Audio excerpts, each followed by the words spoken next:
दोस्तों, यदि आप एक स्टूडेंट हो तो ये प्रॉब्लम आपके साथ भी होती होगी कि आप जो कुछ भी पढ़ते हो या फिर याद करते हो वो लंबे समय तक याद नहीं रहता, उसे आप बहुत जल्दी भूल जाते हो, जो कि एक स्टूडेंट के लिए बहुत ही इरिटेटिंग चीज़ होती है।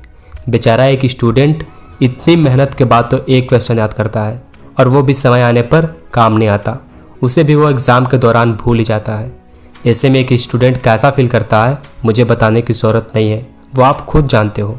बट डोंट वरी, आज के बाद आपकी ये समस्या हमेशा के लिए छूमंतर हो जाएगी, जिसके लिए आपको बहुत ज़्यादा कुछ नहीं करना होगा। बस एक सिंपल सा तरीका है जिसे अपना कर आप दुनिया के किसी भी सब्जेक्ट को आसानी से याद कर पाओगे, वो भी एक दो दिन के लिए नहीं बल्कि पूरे ज़िंदगी भर के लिए। जहाँ दोस्तों, आपने बिल्कुल सही सुना, पूरे ज़िंदगी भर के लिए। दोस्तों, आपने कभी न कभी सुना होगा कि स्वामी विवेकानंद जी के पास फोटोग्राफिक मेमोरी थी।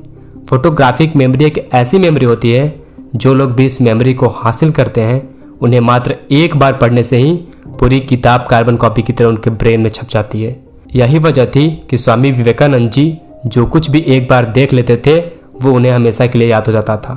तो आइए जानते हैं स्वामी विवेकानंद जी के विलक्षण स्मरण शक्ति के बारे में, जो कि उन्होंने खुद बताया है। दोस्तों, ये बात है 1893 की, जब स्वामी जी शिकागो में थे। वहाँ उन्हें एक पुस्तकालय ने बहुत आकर्षित किया, तो उन्होंने सोचा क्यों न यहाँ के कुछ अच्छी किताबों को पढ़ा जाए। उनके गुरु भाई पुस्तकालय से नई नई किताबें ला कर देते और स्वामी जी उन्हें पढ़कर अगले दिन वापस कर देते। गुरु भाई रोज नई नई मोटी मोटी किताबें लाते और उससे अगले दिन वापस कर देते। ये कारनामे देखकर वहाँ का लाइब्रेरियन बहुत हैरान हो गया और एक दिन उसने गुरु भाई से पूछ ही लिया कि क्या आप इतनी सारी नई नई किताबें सिर्फ देखने के लिए ले जाते हैं? यदि आपको देखना ही है तो मैं आपको यहीं पर दिखा देता हूँ, रोज रोज इतना वजन उठाने की क्या जरूरत है।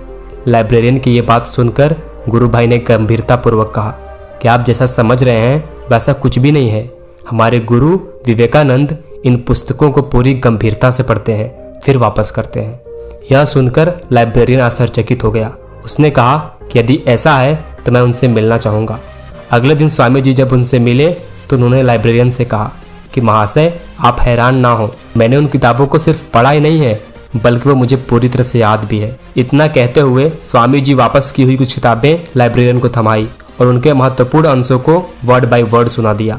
ये सुनते ही लाइब्रेरियन आश्चर्यचकित रह गया और स्वामी जी से उनके तेज याददाश्त का रहस्य पूछा। तब स्वामी जी बोले, अगर पूरी तरह एकाग्र होकर पढ़ा जाए तो चीजें दिमाग में छप जाती है।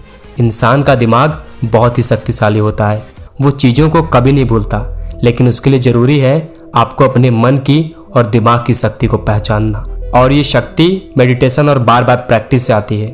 दोस्तों, जिस प्रकार एक मैग्नीफाइंग ग्लास को धूप में ले जाकर किसी एक चीज पर फोकस कराया जाता है तो वो चीज जलने लगती है, लेकिन अगर एक दो सेकंड के लिए भी उसे हटा दिया जाए तो वो चीज नहीं जलेगी।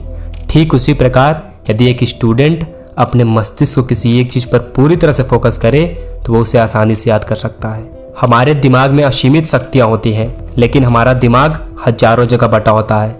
अगर हम अपना दिमाग इतनी जगह से हटाकर सिर्फ एक जगह पर फोकस करें तो हम अपने मेमोरी पावर को हजारों गुना बढ़ा सकते हैं। दोस्तों, यदि ये वीडियो आपके लिए थोड़ी सी भी हेल्पफुल साबित हुई तो वीडियो को लाइक और चैनल को सब्सक्राइब करके बेल आइकन जरूर प्रेस करें।